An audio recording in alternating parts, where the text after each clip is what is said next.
Here's a solution to one of the more complicated homework problems. Basically, the bottom line is if there's more than one square root in an equation, then probably what's going to happen is that you're going to have to use our basic strategy twice. Remember, the basic strategy is to isolate the radical, so get the square root or cube root or whatever it is by itself on one side, and then square both sides or cube both sides, whatever it takes to make it go away. The only thing that happens if there's multiple radicals in an expression is that it's quite possible we'll have to do that strategy more than once. So here's, in this case, the radical, the complicated radical, is the one on the left, and it is by itself. There's nothing in front of it. There's not a plus one outside of it or whatever. That square root really is by itself, and we just don't want to get distracted by the fact that it's the square root of an unholy mess.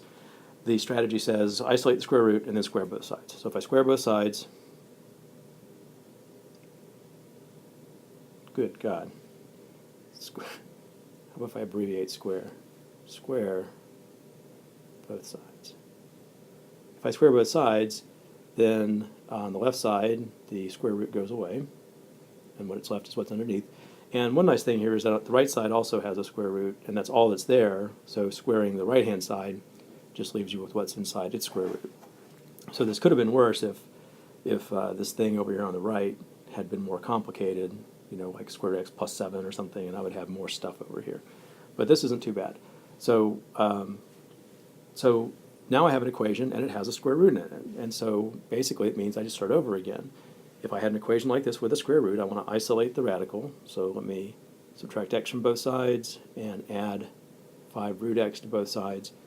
And one caveat to isolating the radical is don't get too carried away with it. If the point of isolation is that when we square it, we would like the radical to go away. We want it to be simpler.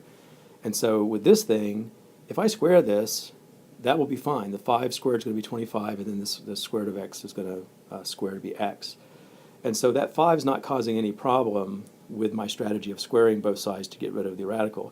The reason I say that is because to truly isolate this, you'd have to divide everything by 5 and introduce fractions over on this side of the problem. And even though that's not wrong, it just gives us fractions in a problem when they really don't have to be there. So, so feel free to do that if you want to stick to that strategy and not have to make a judgment call. But generally, if there's a number times your radical, that's good enough. That's isolated enough. So now when we square both sides, this step again, on the left side I have 6 minus x squared, and on the right side I have 25x. So 5 times 5 is 25, square root of x times square root of x is x. And see, I've avoided having a fraction in the problem. So now to solve this, I need to multiply out my left side. So remember, this is basically FOIL over here. So feel free to write it as 6 minus x times 6 minus x first if you need to.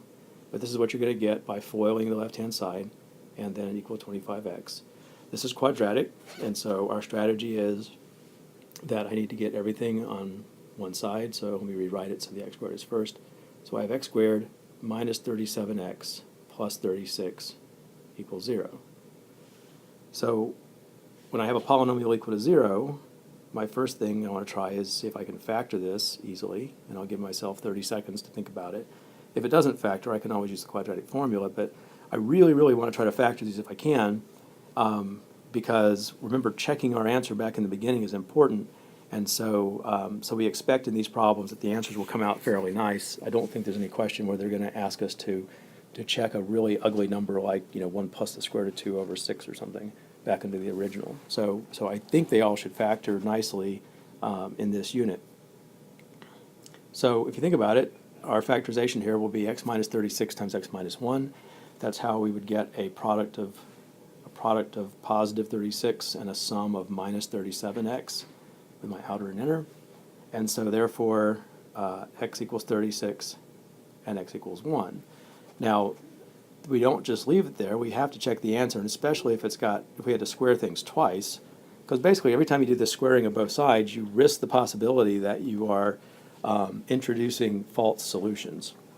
And so we really, really have to check. So let me check 36. Remember, I'm checking back in the original equation, so I'm going to write down the left-hand side of the original.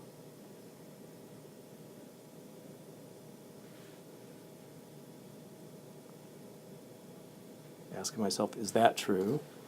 And the other solution would be if x is 1, so 6. Just trying to write down the left-hand side. So 6 minus 5 square root of 1 equals square root of 1. Is it?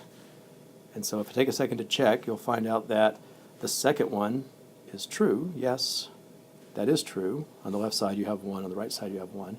The first one's not. The first one, the left-hand side, is not even a real number, because you'll have, under the square root sign, 6 minus 30, you'll have negative 24. Is that right? 6 minus 5. Yeah, you'll have negative 24 under the square root sign. So the square root of negative 24 equals the square root of 36 is what this will say. And obviously that's not true. So this one doesn't check. And so that means that x equals 1 is my only answer.